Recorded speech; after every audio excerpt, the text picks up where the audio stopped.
Por favor, vayan tomando asiento y desconectando sus teléfonos.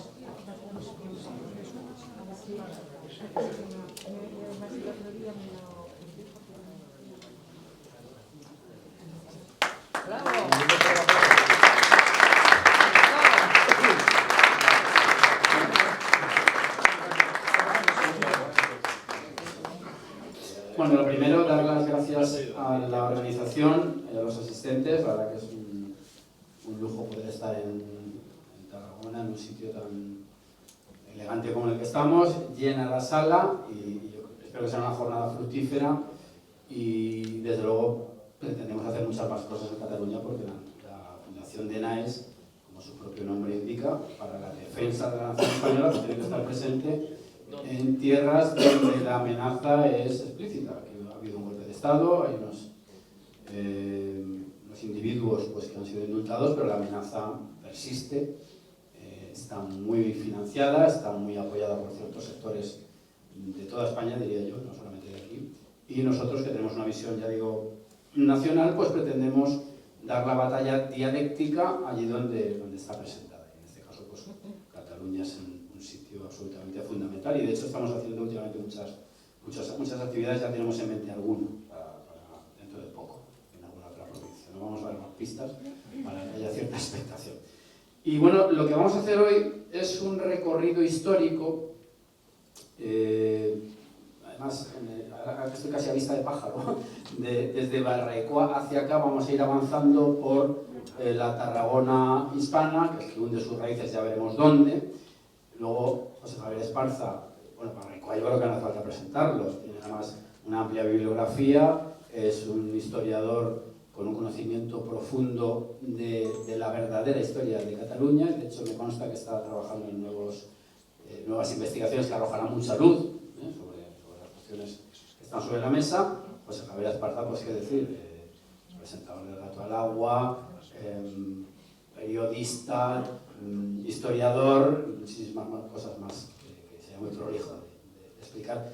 Él va a hablar, o va a hacer este fragmento histórico que va del franquismo al nacionalismo, donde se dan unas transformaciones sociológicas y políticas muy interesantes y que tienen mucho que ver también con la actualidad. Y por último, Ana Serruch, que es mediadora sociocomunitaria y experta en islamismo, porque además tiene 3 lustros de colaboración con las fuerzas y cuerpos de seguridad del Estado, pues precisamente para intentar neutralizar esa otra amenaza que es el islamismo, y que Cataluña lo ha sufrido, evidentemente, y lo sufre de una manera más tenue o más explícita en algunas localidades, pero creo que como algo latente.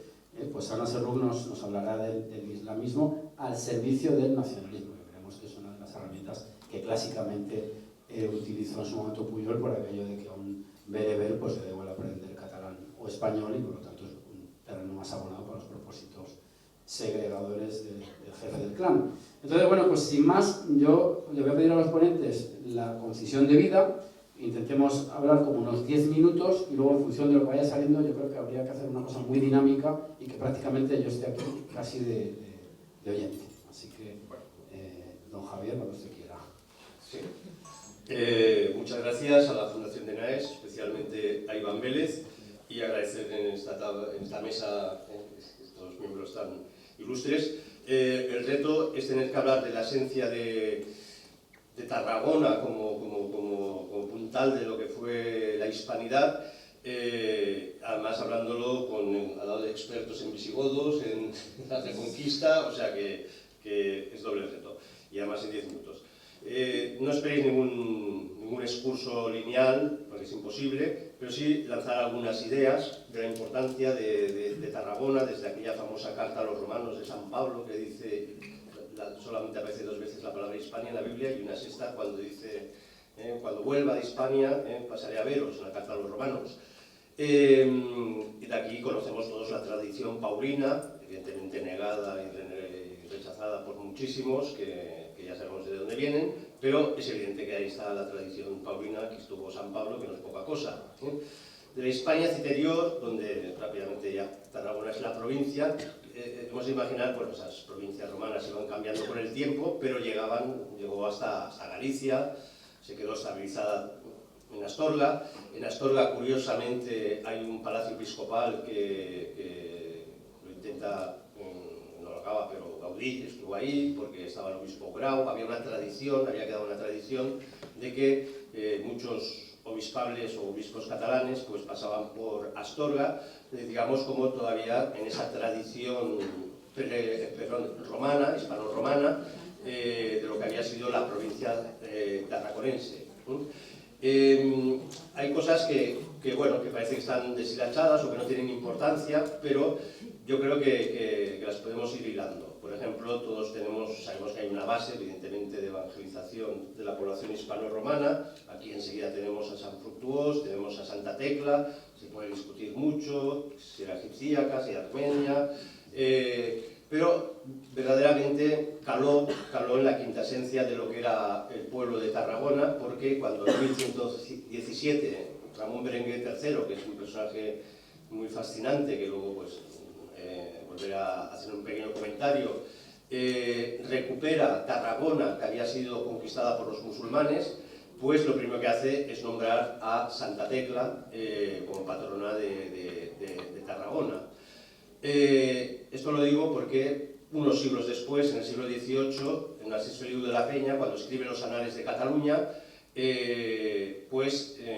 recuerda algo que no solemos olvidar, que es ese segundo viaje colombino en el cual hay catalanes, hay monjes de Montserrat, y en la Española, pues dos de las primeras iglesias que se fundan es una Santa Tecla y otra Santa Eulalia, dedicadas pues, a la patrona de Barcelona y a la patrona de Tarragona. O sea que en esos orígenes de lo que va a ser la hispanidad, pues ahí también nuestra querida Tarragona está, de una u otra forma, está presente. Me recuerda esto, cuando se va a la Española o a la actual República Dominicana, se encuentra en el centro de todo, está el Santo Cerro, donde Colón, combatiendo con algunos caciques, tiene una aparición de la Virgen. Él va acompañado de mercedarios, que es una orden fundada en Cataluña, y tiene claro que esa aparición, que le ayuda a vencer a los caciques, es la Virgen de la Merced. Uno se lo encuentra como copatrona, con su escudo con las 4 barras, se lo encuentra ahí en medio de la República actual Dominicana. Cataluña era tan importante para la monarquía hispana que quizás en los momentos más críticos y más duros que se puede perder Cataluña, que es después de la guerra del Segadors, Carlos II, precisamente la española, con mucho dolor, la parte y entrega Haití a los franceses para que los franceses no se anexionen a España. La monarquía hispánica en ese momento, digamos, se une ya por fin, definitiva, vitalmente, porque perdemos Portugal, pero evidentemente el sentimiento de hispanidad de Cataluña era tal que no se podía llegar a perder. Bien, en Barcelona hay una parroquia que se llama San Félix Africano, y yo cuando era pequeño y tonto pensaba que era de un catalán que se había ido a evangelizar a los africanos. Luego con el tiempo te enteras que no, que eran misioneros del norte de África que fueron evangelizando toda la península y llegaron al norte, y entre ellos pues San Cufate, que ahora le llaman San Cugat, pero era San Cufate. Bueno, ahora nos vienen otros misioneros de otro perfil a misionarnos desde el norte de África, pero esa es la historia digamos, de la evangelización de Cataluña, de tal forma que en el siglo IV, ya está tan arraigada la cristiandad y el sentimiento de hispanidad en Tarragona, que la primera decretal que llega a España de un papa, que es San Cilicio, en el 385, es una decretal para declarar que Tarragona es primas Hispaniorum, o Hispaniarum primas, como se quiera decir, es la primada de las Españas. Por lo tanto, el título de primado de las Españas, como título, digamos, episcopal, está aquí en Tarragona. Luego, por una serie de circunstancias, por la invasión de los bizantinos en Cartagena, pues obliga al obispo de irse a Toledo y se monta ahí el primado de las Españas también. Bueno, hay discusiones, pero es curioso que la intención de los condes de Barcelona, que ahora se los quiere apropiar los nacionalistas, y este Ramón Berenguer III, tenían muy claro que Tarragona tenía que volver a ser primado de las Españas y el episcopado, el centro del episcopado catalán, que estaba, por culpa de la invasión musulmana, en Narbona, al otro lado. Y esto a mí siempre me ha hecho pensar, porque los visigodos, no me corregirá José Javier Esparza, bueno, siempre hay la duda de la capitalidad, dónde está, si en Narbona, más hacia la Aquitania, hacia la Provenza, o más hacia el centro, hacia Toledo, y lo que todavía no eran obispos catalanes, porque no tenía el nombre de Cataluña, ni siquiera había existido, pero esa jerarquía episcopal de Barcelona a Narbona, creo que hay 250 y pico kilómetros, 252 kilómetros. De Barcelona a Toledo hay 679. ¿Y entonces dónde iban? Pues los que eran obispos de las diócesis de lo que después sería Cataluña, todos iban a Toledo, porque tenían como muy claro que eso era como su esencia, y estuvieron en el tercer concilio, bueno, desde el primero hasta el último, pero en el tercer concilio toledano evidentemente estaba el obispo de Tarragona, donde, digamos, se va configurando claramente España como unidad política, espiritual, y eso no lo podemos negar y nadie lo puede, pues, evidentemente negar. También nos han contado historias como muy endogámicas de los condes, los mal llamados condes reyes, y volvemos a Ramón Berenguer III, que yo creo que fue uno de los más interesantes, porque el Cid la casa con su hija, ¿no? Con María Rodríguez, digamos que fue la primera choni que entró en Cataluña. Luego hay unas segundas nupcias, pero bueno, es evidente que en aquella época, y no hay tiempo, pero podríamos ver cómo se cruzaban las ramas familiares de toda España, siendo reinos independientes, unidades políticas diferentes, pero el espíritu era común.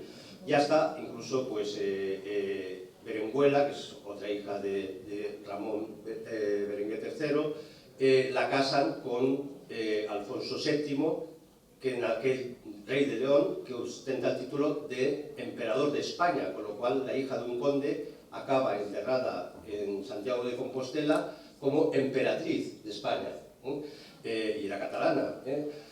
Esto es para pequeños datos para romper esta especie de monolito que nos han hecho creer que es Cataluña, y esa historia.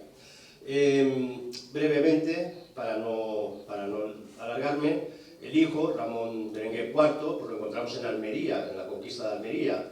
¿Y por qué? Porque, claro, estaba emparentado con el rey de León, estaban todos obligados por esas relaciones, y, bueno, por cierto, cogió mala fama porque se llevó ahí unas puertas forradas de oro para Cataluña, y ahí es cuando empezó la mala fama de los catalanes y el dinero.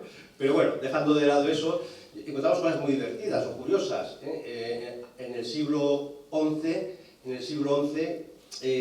Sancho III de Pamplona, el reino de Pamplona, todavía no es el reino de Navarra, duda con quién casar a su hermana Urraca, y a quién se le ocurre escribir. Pues a alguien que tenía mucha fama en toda España, que era el abad Oliva, que dependía de una zona que todavía ni siquiera legalmente pertenecía a la corona de Aragón, estaba en el obispado de Vic.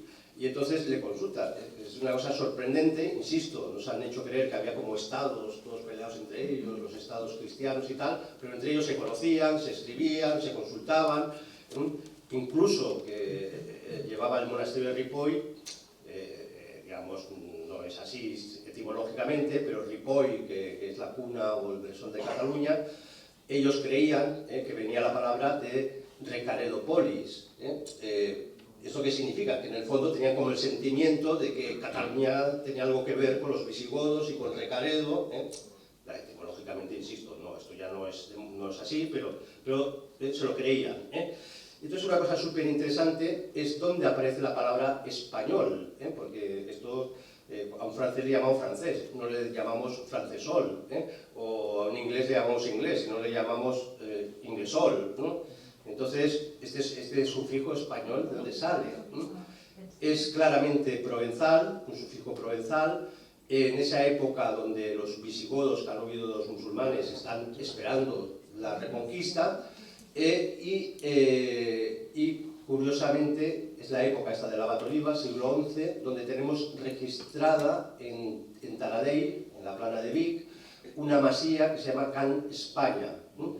Y es la primera vez que aparece la España con este sufijo, que luego será español, será un antropónimo, será un apellido. El primer apellido español, o nombre español, asignado apellido, aparece en la plana de Vic. Eso es sorprendente, eso lo podemos decir ahora a los de Vic, que son tan separatistas. Y cuando se estudia cómo se va desarrollando este apellido, se va extendiendo por toda España, curiosamente, pues luego aparece en Zaragoza, luego aparece en Soria, luego se va a Castilla y luego acaba en Guipúzcoa.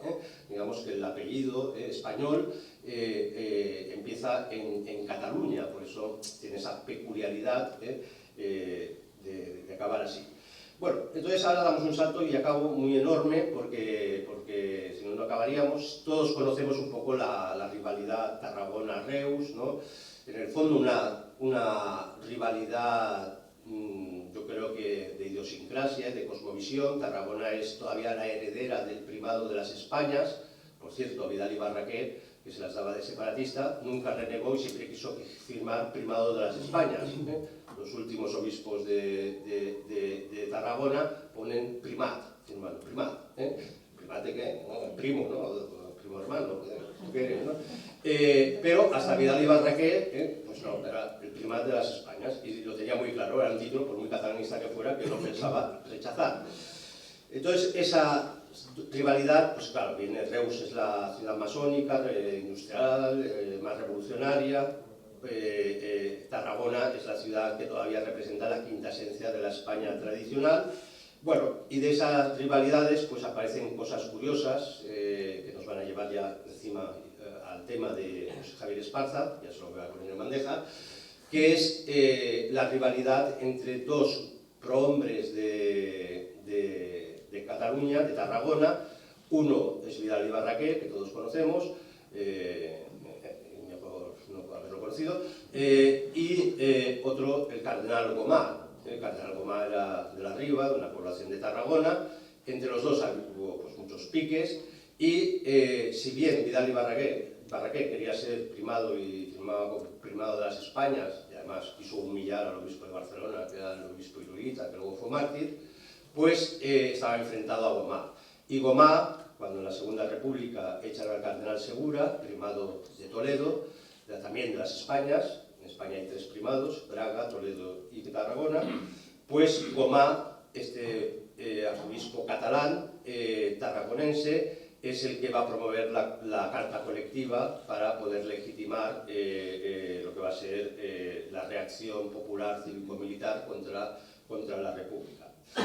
De esta Cataluña hubo pues un pago para que sobreviviera esta Cataluña tradicional. Tarragona hace su aportación en sangre, en mártires,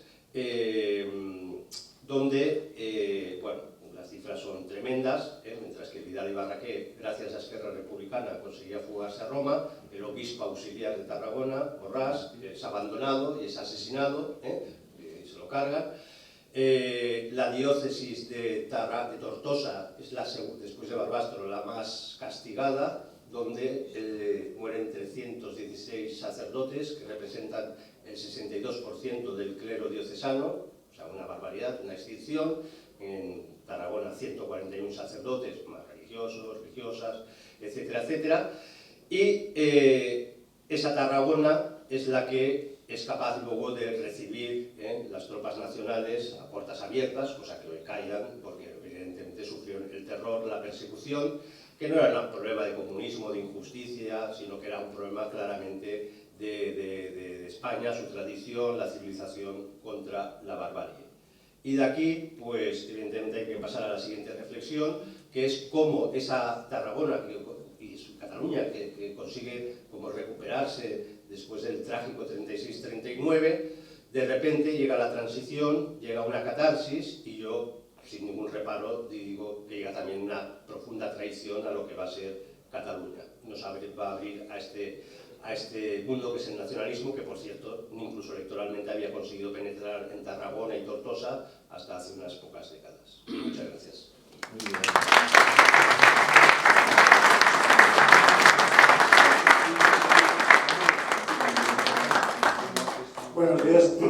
Yo sabía que el verdadero reto era que Barraicó hablara solo 10 minutos.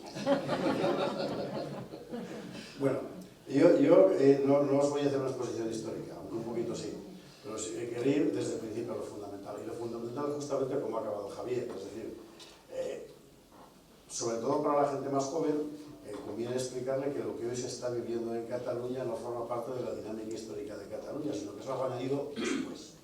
Es algo añadido de fecha muy reciente, deformando, degenerando unas no sé, bueno, vale, gracias. Realidades preexistentes de carácter cultural, social, etcétera, para transformarlas en otra cosa. Y esto me parece particularmente importante porque cuando hablas hoy, por ejemplo, con periodistas formados en Madrid, que tienen ahora 25, 27, 30 años, todos dan por hecho que la insurrección separatista en Cataluña, o en el País Vasco, o en Navarra, o en mi Valencia, es algo que forma parte de siempre de la historia de España, porque es lo que les han enseñado. Hay que resaltar que no es verdad, que eso es el fruto concreto de un orden político determinado. Un orden político que, deliberadamente o no, y esto es una cosa que se podrá discutir, ha terminado generando esta situación de descomposición del tejido nacional, y digo nacional, y me refiero a nacional español, partiendo de la base de que España es, y no es erróneo decirlo, seguramente la primera nación de Europa que tiene una conciencia de formar una comunidad política determinada, que no es la idea moderna de nación, como tantas veces tienen los liberales, es que no ha habido la Constitución. Claro, la idea moderna de nación corresponde a las naciones modernas, en las naciones antiguas no hay idea moderna de nación, porque no son modernas, son antiguas. Hay otra idea de conciencia política, de formar una comunidad política. Y esa idea de conformar una misma unidad política aparece entre nuestras coronas españolas nacidas a cabo de la Reconquista muy temprano. Es lo que permite formar un Estado que más o menos funciona. Y que más o menos funciona además sobre la base de tradiciones sociales, culturales, jurídicas, lingüísticas, etcétera, diferentes.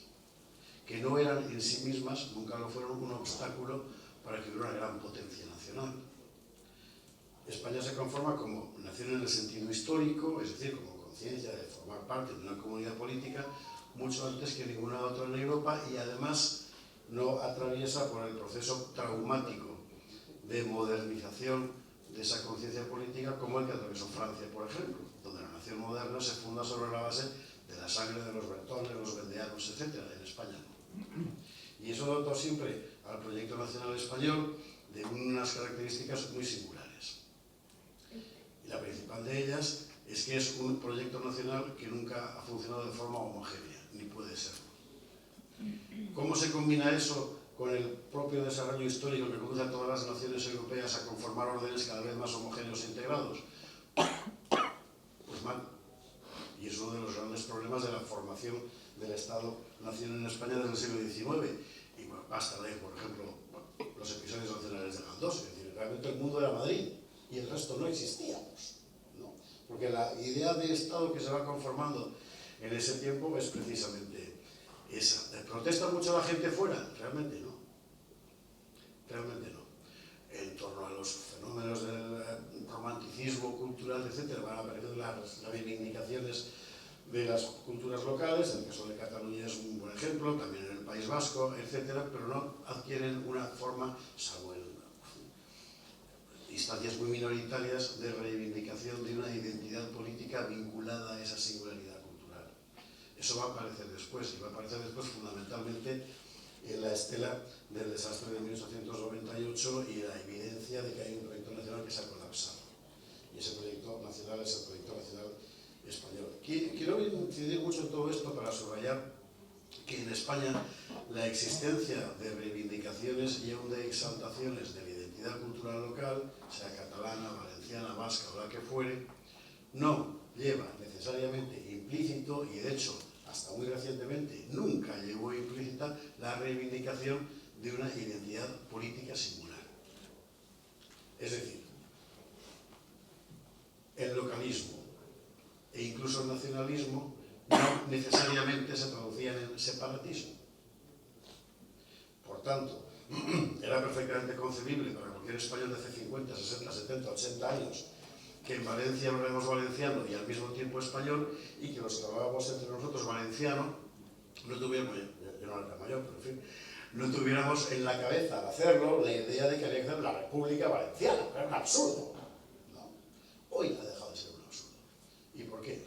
Bueno, pues porque en esta construcción de la cultura política, digamos, local, para entendernos, en diferentes lugares de España confluyen dos elementos. Por una parte, este crecimiento de la reivindicación de la cultura local transmutada al continente de lo político por la debilidad del Estado, y al mismo tiempo la tendencia a un reparto crecientemente oligárquico del poder en España, que es una cosa que se ve muy bien, sobre todo con el sistema de la Restauración. Es decir, para que todo funcione, lo que haces es ponerte de acuerdo con fuerzas concretas que se van a encargar fundamentalmente de neutralizar a sus bases.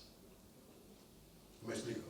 La Restauración funciona sobre la base de un pacto implícito y explícito entre conservadores, que es la derecha del momento, y liberales, que es la izquierda del momento, para que se turnen en el poder. Al turnarse, los conservadores piensan que el Estado es suyo y los liberales también. Y por tanto, ni los conservadores se van a echar al monte con la boina roja, ni los liberales van a promover una revolución democrática, como la, por así llamarla, como la del 68. Es decir, son al mismo tiempo que instancias de representación, instancias de neutralización. Lo mismo se hace con el catalanismo político, al mismo tiempo que está surgiendo un catalanismo muy radical, independentista, etc., ha surgido ya antes, a partir de la Lliga, un regionalismo muy para entenderse, muy para conllevarse, que es posible, que reivindican una cosa, carácter económico, etc., quieren estar en Madrid, quieren hacer negocios, un mundo de campo fundamentalmente, es una neutralización también. Y seguramente habría podido funcionar, dejó de funcionar por acontecimientos históricos que sería muy largo contar. El hecho es que la España que amanece a la transición democrática en 1975-76, era lógico pensar que sintiera la tentación de reproducir el esquema. Es decir, objetivamente tienes el problema, portado a aquellos años, ¿verdad?, de una derecha que había visto cómo la mayor parte de sus sueños se realizaba bajo el régimen de Franco. Tienes una izquierda que en ese momento tiene la cabeza puesta todavía, no en la socialdemocracia alemana, que esos eran los menos, sino en el bloque del Este, hay que recordar lo que era la España de la época, y además tienes unos elementos de carácter regionalista, identitario, localista, etcétera, que pueden aspirar al separatismo. ¿Cómo los neutralizas? Pues repartiendo cromos.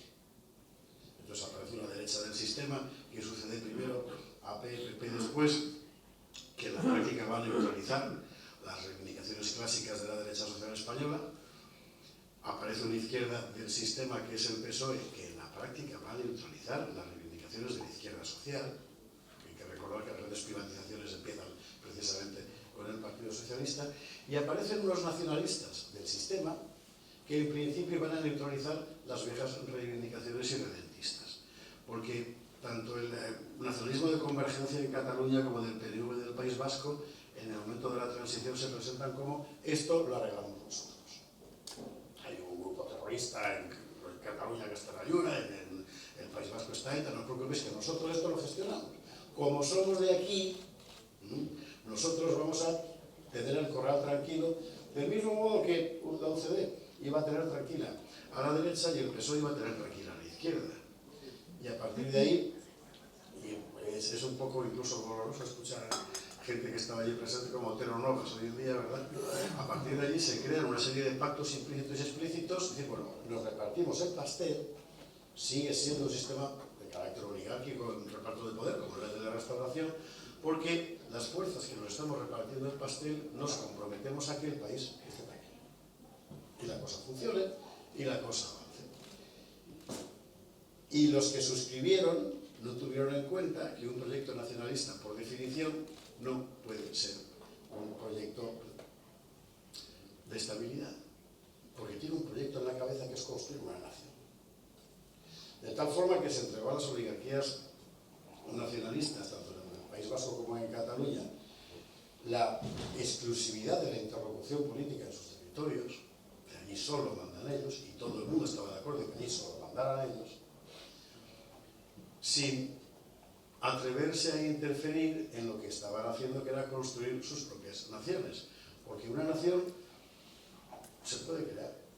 Las naciones no son un fenómeno meteorológico, ni son tampoco un hecho de naturaleza, son construcciones humanas. Hay naciones que nacen y que pueden morir. ¿Quién se acuerda del imperio de Trebisonda? Nadie. Fue importantísimo en la Edad Media, pero desapareció. Bueno, igual puede desaparecer cualquier otra nación, España también, y por el contrario, si tú a una élite política determinada le das los medios, puede construir perfectamente una nación. Y eso es lo que ha venido haciendo el nacionalismo local en España, amparándose precisamente en los pactos de la transición, por tanto, por supuesto, traicionándolos y traicionándose al conjunto de la soberanía popular, de la soberanía nacional. Y llevando a sus respectivas poblaciones a una situación objetivamente histérica, es decir, haciéndoles ser algo que en realidad no son, porque los catalanes nunca han sido un pueblo elegido. Sois gente maravillosa, pero nunca ha sido un pueblo elegido, es otra cosa distinta. Claro, es una realidad histórica, política, cultural, que tiene siglos efectivamente y que son cosas maravillosas, como los navarros, los vascos e incluso nosotros los valencianos y los gallegos, que os voy a contar. Pero no son entidades políticas, pero se construyen. Y al construirlas se les mutila una parte de su memoria, es como una reparación cerebral. Y hasta aquí todos sabéis lo que hay, así que no me voy a extender más. Ahora la cuestión es, ¿qué hacemos? ¿Qué hacemos?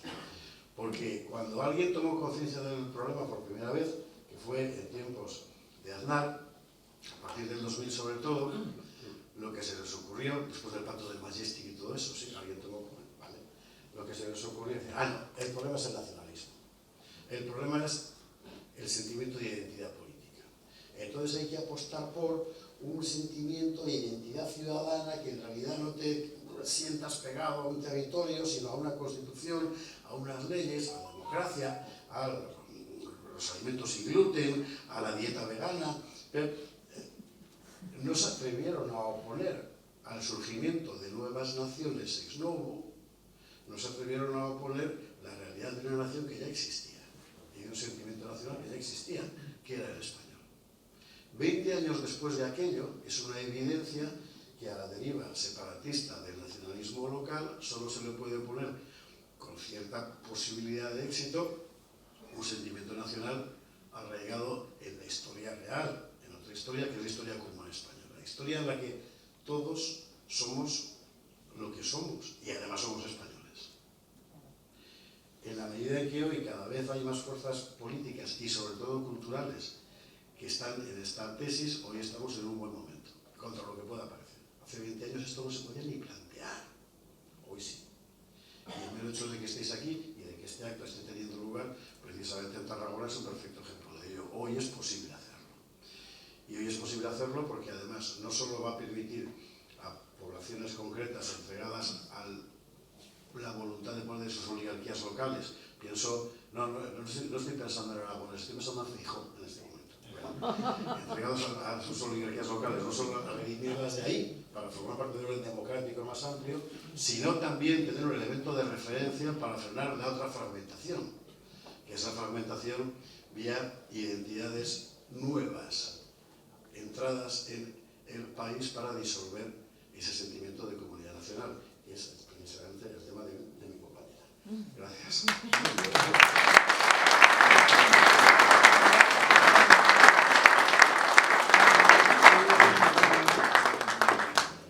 Supongo que se me oye perfectamente.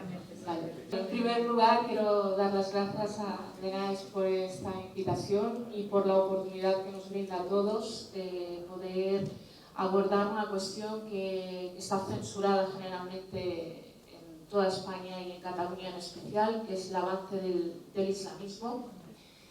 El islamismo no se tiene en cuenta realmente en los debates ni se reconoce la presencia y el impacto que tiene en nuestra sociedad y mucho menos se tiene en cuenta el impacto y las injerencias sociales, políticas que está teniendo en especial en Cataluña y esa esquizofrenia, como han dicho el compañero, que lleva al independentismo, pues su alianza política con el islamismo. Es especialmente importante el estar hoy aquí en Tarragona, porque realmente Tarragona, todo lo que es la comarca, es referente a nivel internacional de la evolución y la expansión, sea del islamismo y sus alianzas con el yihadismo, ¿no? El yihadismo siempre es el brazo armado del islamismo. Para empezar,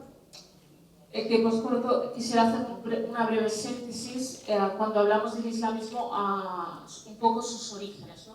Nos tenemos que ir a Egipto, 1928, un joven, Hassan al-Banna, que considera que la situación de Egipto, la situación social, política y las diferencias sociales, la extrema pobreza, un gobierno corrupto, un Estado casi fallido, totalitario, se debe a que los dirigentes políticos se habían aliado con los kofar, los infieles, y en este caso las alianzas comerciales, políticas que habían estado empezando a tejer con los ingleses, ¿no? Hassan al-Banna empieza con pequeñas asociaciones, a hacer un poco de tertulias sin que en su día se diese importancia en los barrios, y iba consiguiendo adeptos, ¿no? Ese movimiento se convirtió en unas asociaciones bastante fuertes, donde daban un mensaje aparentemente muy simple, pero que daba explicación al malestar y a la situación de falta de perspectiva, ¿no? La situación que vivimos, la podríamos mejorar o se podría tener perspectiva de futuro si nos regimos por las leyes islámicas, ¿no? Hassan al-Banna fue muy astuto, porque en aquel entonces empezaba Arabia Saudí a expandir lo que era el salafismo. Y él tuvo la habilidad de acoger el salafismo, que en sí no presenta una intencionalidad, una estructura política, darle esa lectura de estructura política. Y eso hizo que se expandiera y cogiera mucho más adeptos. Hermanos Musulmanes, a lo largo de su historia en Egipto, ha tenido momentos de resurgimiento, de alianzas, momentos de persecución, de clandestinidad. Según las épocas, los presidentes que intentaron crear vínculos, los que luego los rechazaron, ¿no? Pero su estrategia, y hemos empezado a hablar que era en 1928, se ha mantenido hasta la actualidad, ¿no? Cuando a medida que se iban persiguiendo, que pasaban a clandestinidad sus militantes, huían del país, se instalaban en otros países árabes, donde servían como inspiración para otras fuerzas políticas basadas en esos principios de la política islámica, que es el islamismo, ¿no? Renace con fuerza, especialmente en los años finales de los 60, principios de los 70, con el grupo universitario Yihad Islámica, que se convierte en su brazo armado. En el 2013, estoy dando saltos porque el tiempo es breve y quisiera llegar a Cataluña. En el 2013, Egipto lo considera un grupo terrorista, está tipificado como grupo terrorista. A partir de en la expansión y la huida de los dirigentes activistas de Hermanos Musulmanes, el flujo migratorio que hacen después de asentarse en los países árabes, que también empiezan a perseguirles, como es en Marruecos, en Túnez, en Argelia, donde surgen grupos como el Grupo Armado Islámico o Justicia y Caridad, o Hezbollah en el Líbano, ve la oportunidad también de expandirse y esconderse en Europa, ¿no? En este sentido, Tarragona tiene un ejemplo de esta trayectoria, que es Abu Ahda. Abu Ahda se le localiza las primeras actividades en el año 1994, y representa, lo que es el movimiento pertenecía a Hermanos Musulmanes, en Siria se convierte en un dirigente referente, líder de una célula de Al-Qaeda, y se instala aquí en Tarragona. Llega en el 94, no es casualidad. Anteriormente, es una fecha importante, en el 92, la Comisión Islámica firma un convenio con el gobierno para instaurar las asignaturas del Islam en las escuelas y el reconocimiento de sus asociaciones. Entonces, los activistas más radicales ven que empiezan a tener el espacio para poder trabajar, asientan estas organizaciones. Las organizaciones estas siguen el mismo protocolo que iniciaron en su día, en 1928, Hermanos Musulmanes. Es primero un espacio de proselitismo, de construir un discurso identitario político, al mismo tiempo de identificar un enemigo, ¿no? En este sentido, este líder en Tarragona inicia todo ese proceso, va creando asociaciones, va abriendo mezquitas, tanto sea para captar fondos en las mezquitas como en las asociaciones, hacer ese proselitismo y a la vez utilizar las fracturas sociales, políticas que existen en el terreno para penetrar en lo que es la realidad del tejido político y tener capacidad de influencia. En ese afán de las entidades se quiere presentar su fuerza ante la administración y ante los políticos, porque una de las dinámicas que hacen es, a medida que llegan a los espacios, aparte del proselitismo, lo que hacen son actuaciones de aislamiento. Es decir, empiezan a generar separación entre la sociedad formal, lo que es el marco común de convivencia, a generar unas sociedades paralelas, ¿no? Donde se impone el código islámico y donde controlan que se cumpla ese código islámico, ¿no? Empiezan a aparecer, no solamente son las mezquitas, no solamente son las asociaciones multiculturales islámicas, sino también el comercio halal, el comercio gestionado desde el código islámico. Todos ustedes habrán visto locales donde, aunque quisieran entrar, pues debido pues que no es bien aceptada la presencia de una mujer, pues ya no se entra, o vecinos de barrios humildes donde antes iban al bar debajo de casa a tomarse la caña el domingo, ya no puede porque ese comercio se aplica el código islámico, no vende alcohol. Empiezan a ampliar esta red y estas dinámicas ven la fisura que hay en Cataluña con el movimiento independentista, y ahí se genera una relación de mutuo interés. Por un lado, los independentistas consideran que estas organizaciones pueden ser los interlocutores con la comunidad, con ese gueto islámico para llevarles a su terreno, y a la vez los islamistas, que curiosamente antes de reunirse, igual lo explico de manera muy sencilla, ¿no? Pero un imán antes sería más lógico que se pudiera reunir con el cura del pueblo, considera que es prioritario reunirse con el alcalde o el dirigente político o el dirigente de la oposición. ¿Por qué? Porque hay un interés político, estratégico de ganar terreno, ¿no?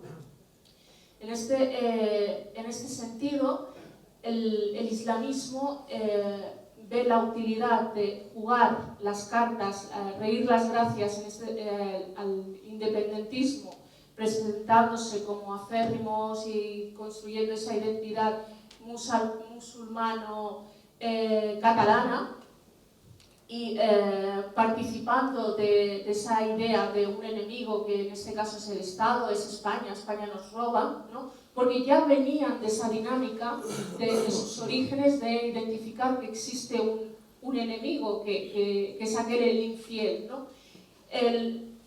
Eso les refuerza su posición y su penetración en nuestras estructuras cuando los dirigentes independentistas, como no llegan realmente ni al gueto ni a los espacios islamizados, tienen que pasar por las mezquitas, ¿no?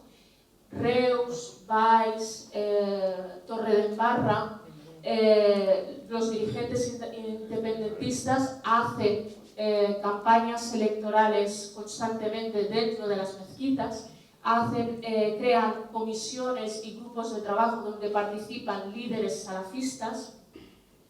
El salafismo, al ver que tanto Cataluña como en general en España esta red de proselitismo del islamismo se va extendiendo, ellos ven el terreno abonado, mantienen esas alianzas de origen de cuando surgen hermanos musulmanes, se va extendiendo, ¿no? Curiosamente, a pesar de, por ejemplo, el Abu Aqda, de tener la trayectoria sangrienta, de haber tenido un tejido asociativo de proselitismo, de recaudación de fondos, en la historia de la gestión reciente no se tiene en cuenta, a pesar de su importancia como líder de una célula yihadista que dio el soporte logístico a los atentados de 11 de septiembre. De hecho, uno de los suicidas estuvo en Tarragona. Eso se obvia, se genera ese discurso de no representan al Islam. Por otro lado, se genera ese discurso de cuando se debaten estas cuestiones se autocensura en aras de que existe un racismo. Dirigen el discurso, han penetrado tanto que dirigen el discurso de cómo gestionar este reto del avance del islamismo, porque la alianza y la dependencia de los independentistas con ellos es muy importante, ¿no?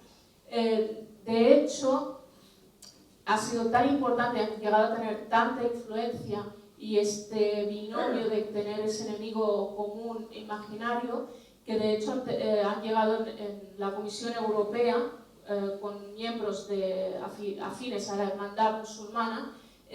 Estas navidades han hecho dos campañas. Una es recomendar a los dirigentes políticos que, para no herir la sensibilidad de quienes no son de la confesión cristiana, no feliciten la Navidad sino las fiestas. Y otra, la gran campaña internacional de el hijab es mi libertad, ¿no? Quisiera volver al inicio, cuando he hablado de Hassan al-Banna, hermanos musulmanes. Hay un vídeo que circula en YouTube, en las redes, donde Nasser explica que se reúne con los hermanos musulmanes y un poco como poniéndoles en ridículo les dice que le habían pedido que por orden, por ley, se impusiera la obligatoriedad del uso del velo a todas las mujeres. Y él se ríe y dice: usted no ha conseguido que su hija, que estudia medicina, se ponga el velo, ¿cómo pretende que yo le ponga el velo? Pretende que vaya a la edad de piedra, ¿no? Pues estos elementos tan evidentes, el independentismo totalmente los obvia, especialmente los obvia esa alianza más con ellos a raíz del surgimiento de la fundación de Convergencia y Unión, que es Nous Catalans, que es cuando más hace pedagogía política de la participación de estas organizaciones, crea esas alianzas y han penetrado, forman parte de las bases políticas de muchísimos partidos en toda Cataluña, ¿no? ¿Cómo lo han conseguido? Aparte del enemigo común, evidentemente también lo que son las dinámicas de las políticas del multiculturalismo, de la diversidad, que han acelerado, han dado posibilidad de que esa alianza sea viable, ¿no? El multiculturalismo segrega por colectivos, genera un discurso de victimismo, eso el islamismo lo aprovecha muy bien, y el independentismo se presenta como el salvador, ¿no? Esto es extremadamente peligroso, y a pesar que yo siempre digo que puede ser un peligro que es latente, y de hecho estamos en el nivel 4 de alerta terrorista, pero hay una cuestión que es más importante todavía, ¿no? Es que el avance del islamismo de la islamización de los espacios es constante, continuo, que transforma las dinámicas de convivencia, las dinámicas de relación y de participación ciudadana, ¿no? Solo tenemos que mirar la actual situación de Francia, Lavagnier, Marsella, etc. Pasó el mismo proceso. Nosotros llevamos algo en retraso, pero estamos repitiendo lo mismo. Nuestra historia, nuestra evolución, nuestra pertenencia a la comunidad europea hace que vayamos un poco más lentos, pero estamos repitiendo el mismo modelo. Tengan en cuenta que en estos espacios islamizados de los guetos, las zonas no-go, el índice de natalidad respecto al resto de la comunidad es muchísimo más elevado. Se hizo una comparativa de la natalidad en estos barrios en Francia entre los años 80 y finales de los 90, entre las madres de origen musulmán, el índice de natalidad era 4,3, cuando las francesas y europeas era de 1,2. Eso explica que la realidad actual que tienen es totalmente inadmisible. Ha habido un crecimiento demográfico importantísimo con una presión y un adoctrinamiento o construcción identitaria política dentro del islamismo que ha hecho que actualmente uno de los programas con el que se ha convertido en el caballo de batalla en Francia son las políticas contra el separatismo islámico. Entonces, el independentismo no es consciente de esta arma de doble filo en la que se ha ensalzado y que ha puesto en peligro a la realidad social, la esquizofrenia, como decía mi compañero, que nos pone, y la estamos viendo actualmente pues, los barrios más humildes, pero especialmente en las escuelas. Un programa educativo pues, que está siendo bastante nefasto, la apología del feminismo, grupos LGTBI, etc., pero al mismo tiempo hablan del código islámico, de la imposición del hijab, mientras aportan la asignatura del Islam. Perdón. Disculpe, me acaban de decir que me paso el tiempo. Es la emoción porque pocas veces se habla de esta realidad, es algo importantísimo. Estoy acostumbrada a hablar de amenazas criminales, etcétera, pero creo que hay una amenaza real, política, social, que hay que hacer frente a ella y que nos afecta a todos en nuestro día a día. Por lo tanto, inmensamente agradecida de NAES la oportunidad que me da y que nos da a todos en Tarragona. Gracias.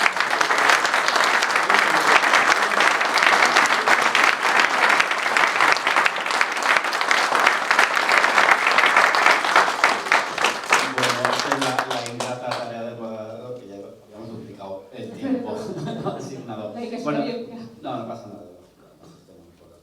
Pues yo reconduciría la cosa retomando el último argumento. Yo creo que ahora mismo hemos hecho un recorrido histórico desde aquella ancestral Tarragona a la Tarragona de hoy, de este momento, ¿no? Entonces, el planteamiento sería qué hacer, que ya un poco Esparza lo ha soltado ahí. Yo diría qué hacer ante esta transformación profunda que está sufriendo Tarragona, deseada por muchos, no deseada por otros. ¿Qué hacer? ¿Qué hacer con el problema demográfico? ¿Qué hacer, por ejemplo, con un tema que últimamente además en las redes ha tenido cierta polémica, que es con el otorgamiento de nacionalidad, que controles, que cautelas? ¿Qué se os ocurre comentar al respecto?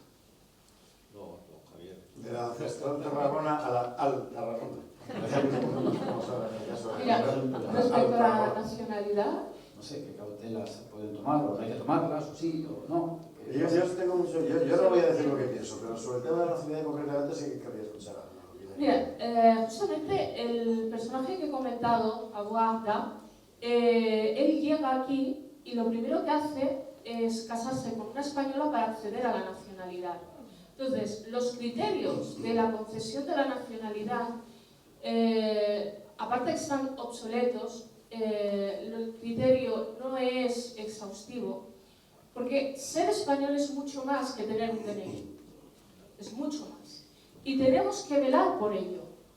y velar por ellos, que nuestras instituciones tengan suficientemente recursos para, en el momento de un solicitante de nacionalidad, poder revisar no solamente los años de residencia administrativa, sino realmente el arraigo, el respeto a las normas por las que nos regimos todos, lo que nos hace españoles, porque si no, la concesión de la nacionalidad nos puede llevar a que surja otra cosa que no es España. Un caso muy semejante, ¿sabes quién es? El de Mustafa Sekmarian, que es uno de los clásicos del yihadismo. De hecho, es el autor de la teoría de la yihad en todas partes, etc. Es decir, en un solo país, ¿no? Matar donde se pueda, cuando se pueda, etc. Es el mismo proceso. Llega aquí, se casa con una española, obtiene la nacionalidad española y luego sigue haciendo. Luego se vuelve a Afganistán con Bin Laden, en fin. Bueno, yo tengo una amiga que es fiscal en un lugar particularmente flagelado por la inmigración ilegal, por las dos. Y no lo puedo revelar dónde es, pero en fin. Y periódicamente me cuenta sus casos, que son continuamente los mismos, ¿no? Y yo lo que veo es que en realidad no es saber qué criterios hay para otorgar la nacionalidad, sino, joder, que hay un criterio. Es que no hay ninguno más que simplemente la acogida y el estímulo de que cuantos más vengan y se les nacionalice mejor, lo cual es perfectamente histérico. Porque uno puede entender circunstancias en las que se sea más o menos laxo por la acogida de inmigrantes, etc. Pero lo que es completamente incomprensible, salvo que el plan deliberado de antemano sea difuminar a la población local, lo que no es un asunto comprensible es una política de acogida acrítica a cualquiera, ¿no? Que como no la ha habido nunca, todos tenemos algún pariente, algún tío, algún abuelo que ha sido inmigrante español en Francia o en Alemania o en México en los años 50 y 60, que está todo aquello lleno de españoles. Y está bien que te cuenten los requisitos que les exigían, ¿no? Tanto a los que se vinieron como a los que se quedaron allí. Es decir, realmente había que formar parte de la comunidad tanto nacional como social y económica, ¿no? Bueno, ¿es pecado o qué? ¿Por qué era pecado eso hace 50 años y hoy no? Yo, perdón por la autocita, que hace poco en la Fundación Gustavo Bueno yo di una charla sobre el Instituto Español de Migración, precisamente, y los requisitos que se buscaban y sobre todo el cauce estatal de ese flujo de personas, que es muy diferente a lo que se está dando ahora mismo con las papeleras y con esto. Sin con ello pretender decir que toda la inmigración española fuera por los cauces estrictamente legales, que evidentemente picaresca siempre la ha habido, pero es cierto que eso es un asunto fundamental. Es un asunto fundamental, sobre todo porque te permite mantener el control sobre la sociedad de acogida. El control en el sentido de no provocarle a tus nacionales quebrantos completamente inesperados, que es lo que está ocurriendo ahora. En realidad, la política de inmigración se está planteando desde una perspectiva bastante petulante de que yo soy superior. Soy superior porque soy blanco, soy rico, soy gordo, soy tal. Mis padres fueron cristianos, jaja, fíjate, yo ahora soy progresista. Y mira a estos pobres que vienen aquí, venid, que vais a ser como yo. Que hay que ser, en fin, hay que tener un bajo, ¿verdad? Y eso los que actúan de buena fe, los que actúan de mala fe, que te cuento. Ya, pero es perfectamente ridículo, es decir, al final a quien estás metiendo en un problema formidable, no sé si conocéis un barrio de Madrid que se llama Orcasitas. Orcasitas, Villaverde y tal, bueno, es el perfecto ejemplo. Y eso que allí una buena parte de la inmigración es de gente que procede de países hispanoamericanos. Es decir, que en principio la afinidad cultural debería disminuir el problema, pero es que surge otro problema, porque por mucha afinidad cultural que tengas, si lo que creas en la práctica por imposibilidad de asimilación es grupos humanos que empiezan a gestionarse por sí mismos, porque no hay nadie que los gestione, tienden a crear focos hostiles respecto a la sociedad acogida. Es imposible. Es decir, es la típica situación en la que supuestamente para hacer un bien estás generando un enorme mal a los tuyos y a los que vienen también, porque lo estás condenando a qué? Pasar por Villaverde, que vale la pena. Al paro, a la marginalidad, etc. ¿no? En fin. Bueno, esto tiene una solución. La solución romana. La solución. Diría rápido, pero... a ver, yo lo que creo es que evidentemente necesitamos un rearme, la palabra suena fatal actualmente, identitario, pero bueno, carne de conciencia nacional de lo que somos. Un pueblo no puede traicionarse a sí mismo, y entonces sabemos que España, parte de su conciencia nacional fue el hecho de la Reconquista, y en Cataluña tenemos vamos, es evidente que eso marcó, yo creo que marcó, hay un libro muy interesante que es de Luis Suárez, que dice lo que España debe a Cataluña, ¿no? Y entre muchas ideas que aporta, una es que también fue parte de ese proyecto de la Reconquista, muy especial. Tenemos nuestra Covadonga catalana, que nos la han hecho olvidar, que fue Montbrun, que es donde empieza la Reconquista. Como Covadonga, pues empieza con visigodos que no se juntaban con los francos, detrás de la frontera de los Pirineos, porque se sentían visigodos y se sentían que sus tierras habían sido arrebatadas. ¿Cómo les llamaban? Hispani. Sí, ahí se hablaba de tal, de no sé qué, y los hispani eran ellos. Eran los visigodos catalanes. Es cuando las primeras expresiones estas hispanos, los españolos, pues sí, eran así. Y entonces teníamos la Covadonga catalana. Recordemos, como hemos dicho, los condes de Barcelona, especialmente Berenguer III, reconquista las taifas de sur a norte, de Tortosa, y después la de Lérida. Luego esa insistencia en que cuando se recupera Tarragona, que había quedado desolada, tiene que volver a ser el primado de las Españas, porque si no dependían de Narbona, y ellos entendían que la lógica histórica de eso que se estaba reconquistando, que se había perdido, se tenía que volver a restaurar. Tenemos Lepanto, ¿no? Que sería Lepanto sin Barcelona, ¿no? Y sin Cervantes, y tantas referencias impresionantes. No nos acordamos, pero Cataluña fue tan impactante la victoria contra Turco que bueno, las celebraciones fueron brutales. Bueno, esto de Lepanto lo tenemos en Barcelona, pero es que además las lamparillas de la nave de la nave capitana turca se repartieron los trozos por todos los pueblos de Cataluña. Bueno, fue una cosa apoteósica. Tenemos, en Cataluña se funda la Orden de los Mercenarios, claramente para salvar y rescatar a aquellos prisioneros contra el Islam. O sea, al final, si la historia de un pueblo algo marca un carácter, pues ir contra ese carácter es evidente que nos va a desquiciar, que nos va a poner en esa esquizofrenia. Y entonces, claro, lo duro es que ver cómo personajes como Ángel Colom, ver cómo la Generalitat ya tenían claro esto, ¿no? Que ellos necesitaban una migración preparada, que ya supiera en catalán, preparada en Marruecos, y yo no dudo que ellos tendrían la intención de que eso fuera la carne de cañón algún día para un proceso independentista si necesitaran de eso. Y otra cosa es que luego un islamismo radicalizado y armado a los separatistas, de ellos, ¿no? Pero si perdemos nuestra identidad histórica y no tenemos ese rearme de saber qué está pasando, de dónde vamos y tal, y realmente el drama demográfico. Cataluña es una de las zonas del mundo que ha tenido tradicionalmente, junto con ahora Italia y otras zonas, la tasa de fertilidades más bajas.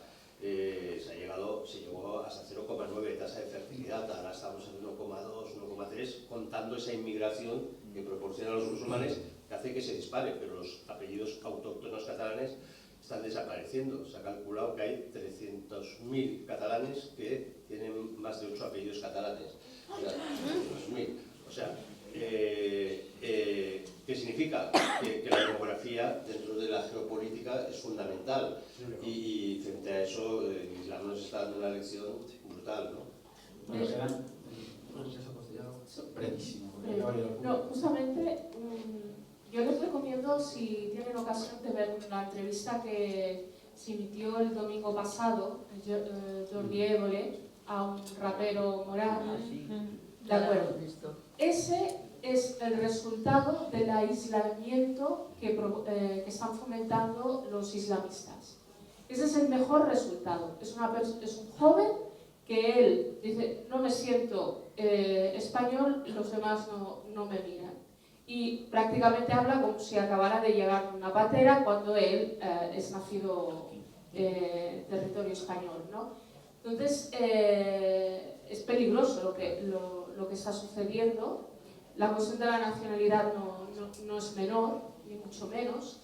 Los independentistas sí que han jugado esa baza, igual que hacen la lectura que Quebec pierde el referéndum porque la población de origen inmigrante no votó. Consideran que les tendrían que, a través de la inmigración, ayudarles. Bueno, vamos a abrir un poquito el turno al público de palabra. Yo pediría, por favor, mucha concisión para que tengamos el mayor número de intervenientes posible, porque a las 2 tenemos que cerrar, y quedan 16 minutos.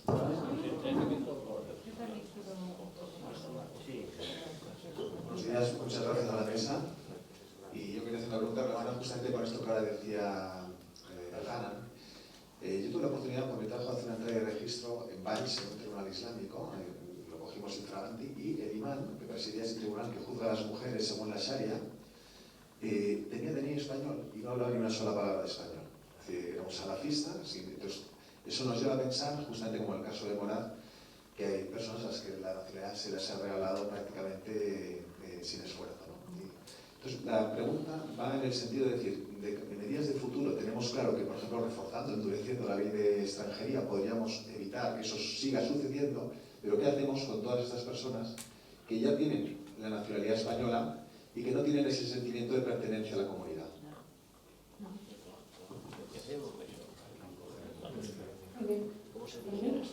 Sí, sí. Pues, a ver, en ese sentido, hasta ahora, si no hay un cambio, se está concediendo la nacionalidad sin cumplir requisitos mínimos de arraigo, de pertenencia. La retirada de la nacionalidad es casi imposible. De hecho, el miembro de Al-Qaeda, el líder de Al-Qaeda en España, que ha salido en 2013 de la cárcel, no se le ha retirado la nacionalidad. Por eso es tan importante, una vez que se concede no se puede retirar. Los criterios se tienen que revisar, es simplemente revisar.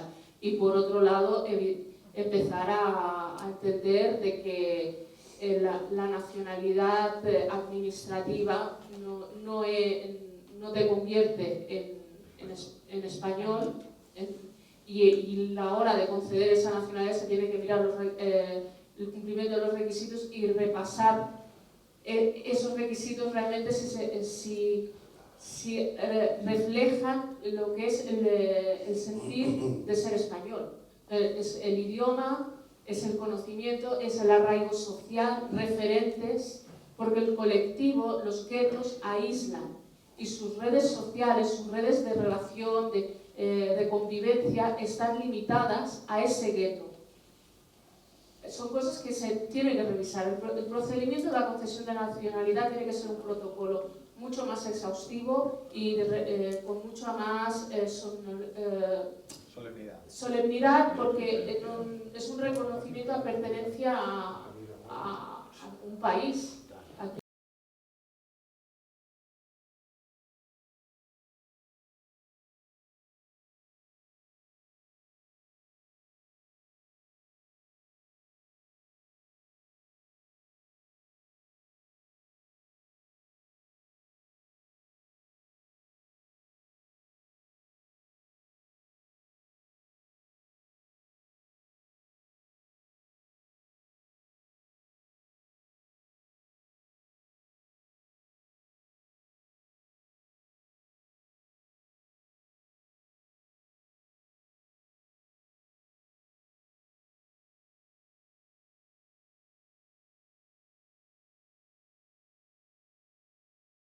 En primer lugar, dar las gracias a DNAES por habernos dado la oportunidad de tener tan grandes ponentes, porque es fantástico haberlos podido escuchar, y darte las gracias a ti, Iván, y por supuesto a los ponentes. Muchas gracias.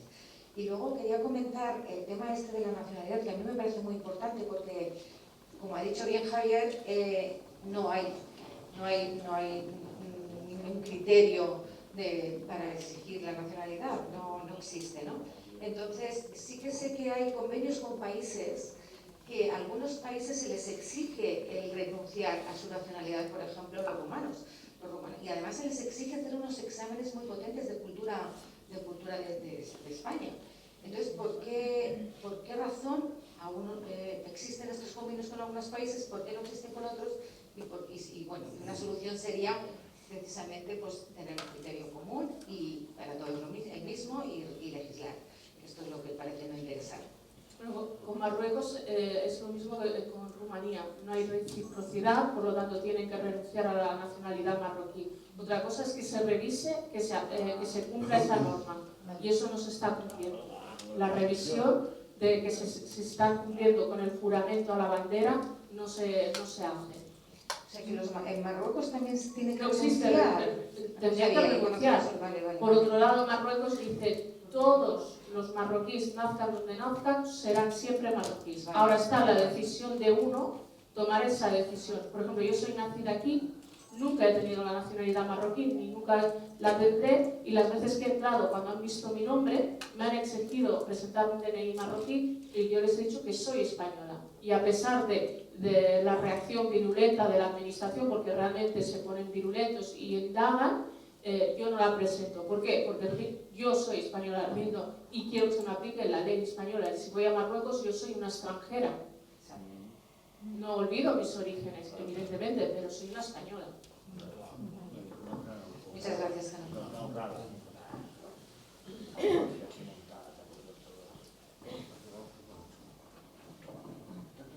Hola, buenas tardes. Gracias por la conferencia. Apuntando o ampliando lo que se acaba de decir sobre la ilegalidad de esta doble nacionalidad de Marruecos, hay un tema que también creo que es importante, el hecho de que, siendo islamistas, Mohamed VI es el rey de los musulmanes. Entonces, aunque renieguen de la nacionalidad marroquí, siguen teniendo un monarca, pues como puede ser para los católicos el Papa. ¿Esto también podrían renunciar? No, eso no se puede renunciar. El Islam es una teología política, no es una religión como la entendemos en el cristianismo, que es mi reino no es de este mundo. Eso jamás se dice en el Corán. Y se dice jamás tampoco de dar a Dios lo que es de Dios y a César lo que es de César, porque allí Dios, o sea, el César es el heredero de Dios, por decirlo en dos palabras. Entonces, precisamente el hecho de que Mohamed VI sea un Amir al-Muslimin y sea un comendador de los creyentes es lo que previene a Marruecos de mayores convulsiones yihadistas. Porque el poder político mantiene su legitimidad de origen, cosa que no ocurre en otros lugares del mundo musulmán, donde por diferentes procesos políticos ha habido un poder laico ante el que los hermanos musulmanes en Egipto, por ejemplo, se pueden levantar. En Marruecos no. En Marruecos el rey tiene toda la legitimidad del mundo. Así que aún deberíamos darnos con un canto en los dientes, porque eso significa que mal que bien los tiene controlados. Y de hecho en Marruecos son frecuentísimos los ataques, hasta hace unos años, ahora no lo sé, de yihadistas que simpatizan con el Estado Islámico, etc., contra los moravitos, otras formas de religiosidad particular musulmana local del Magreb, ¿no? El problema es el sentimiento que tiene el musulmán que está fuera de seguir perteneciendo a la umma, a la comunidad de creyentes, porque tiene una vinculación política que no es necesariamente con un país, es por el mero hecho de ser musulmán. Y es lo que hace, por ejemplo, que para un musulmán normal sea muy difícil, haga una fuerte violencia interior el tener que condenar a un musulmán criminal por el hecho de que es musulmán. Y es un verdadero problema. Entonces, yo no sé en qué medida la renuncia a la nacionalidad de origen es una cosa importante. Sí, vale, pero sobre todo es mucho más importante la renuncia a la pretensión de formar una comunidad propia en el lugar de acogida. Això no ho fan. No, es así. De hecho, en el 2011 el rey de Marruecos fue acusado por haber cerrado unas mezquitas y unos imanes huyeron hacia España y otros allí en Marruecos fueron detenidos. Y una de las cosas que, ideologías aparte, el rey de Marruecos dijo algo a Europa muy importante. Les dijo: señores, yo estoy haciendo mis deberes, si cierro las mezquitas salafistas, detengo a ciertos personajes, ustedes deberían tomar nota, ¿no? La cuestión es, ¿por qué en los países árabes se considera legitimado luchar contra el islamismo para prevalecer para el anhelo de una democracia propia, un modelo político, erradicar los yihadistas? Y aquí, por ejemplo, cerrar una mezquita salafista supone pues casi que te etiqueten de racista, etc. Porque es un infierno. Una última pregunta y cerramos porque estamos ya fuera casi de tiempo. Hola, buenos días, muchas gracias. Muy emocionado y muy satisfecho de tener esta presencia tan importante aquí en esta mesa.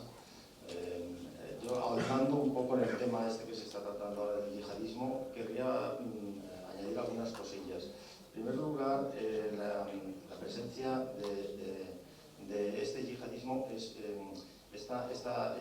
este interés en conseguir la nacionalidad española. A mí me llama mucho la atención y contradice mucho con la situación actual en la que aquí en Cataluña los catalanes no quieren tener la nacionalidad española. Es decir, este contrasentido que se crea me produce una sensación evidentemente de mucho desagrado, ¿no? Viviendo como en Cataluña. Esto hace que también, añadiendo el hecho de que esta política lingüística en los colegios, esta política educativa en los colegios, a los niños musulmanes que van a la escuela pública catalana, solo se les enseña en catalán, evidentemente igual que al resto, pero a los niños musulmanes solo se les enseña en catalán. Claro, en su casa solo hablan árabe. Por lo tanto, no hablan castellano. Y tú cuando te diriges a un niño por la calle, musulmán, por el motivo que sea, no te habla en castellano porque solo sabe hablar o catalán o árabe. Y esto, a donde quiero llegar también es que los ciudadanos que vivimos aquí, que somos españoles, evidentemente, yo por lo menos concretamente me considero un ciudadano no de segunda, como a veces se oigo decir muchas veces en los debates públicos, en la televisión, etc. Ciudadanos de segunda, no, perdón. Yo personalmente me considero ciudadano de tercera. Porque los ciudadanos de primera son aquellos, con perdón, que llevan los apellidos con la I en medio. Esos son los de primera, la élite, la aristocracia. Después vienen estos musulmanes o gente que ha venido de fuera que hablan catalán. Yo trabajo en el sector, yo trabajo de cara al público y me tengo que enfrentarme a personas que vienen con el velo puesto y me están hablando en catalán. Y claro, evidentemente yo les contesto en castellano, ya se genera muy mala relación. Estos son los ciudadanos de segunda. Estos son los de segunda. Pero es que los terceras somos el resto. Los que solo hablamos castellano.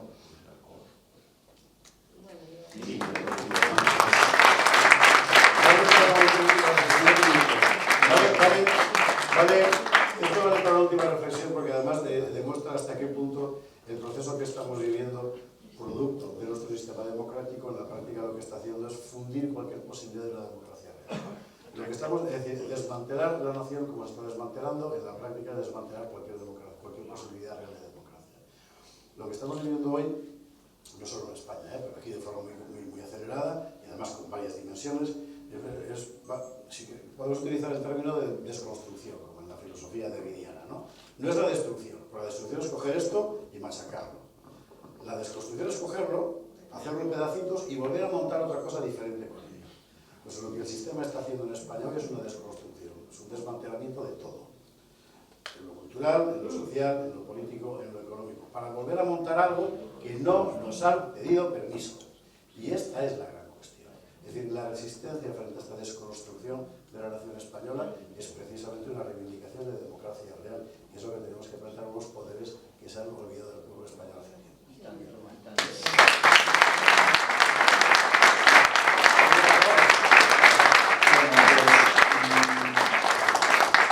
tenemos más tiempo. Yo creo que han quedado cosas en el tintero. Es que no hay tiempo, es que ya se acaba. Las 2 en punto. Entonces, bueno, agradecer por supuesto a la organización de nuevo, agradecer al público asistente. Yo creo que nos han quedado cosas pendientes y habrá que resolverlas, por lo tanto hacer otra mesa cuando seamos capaces de organizarlas. Así que nada, muchas gracias a todos y ya seguiremos debatiendo en corrillos. Gracias.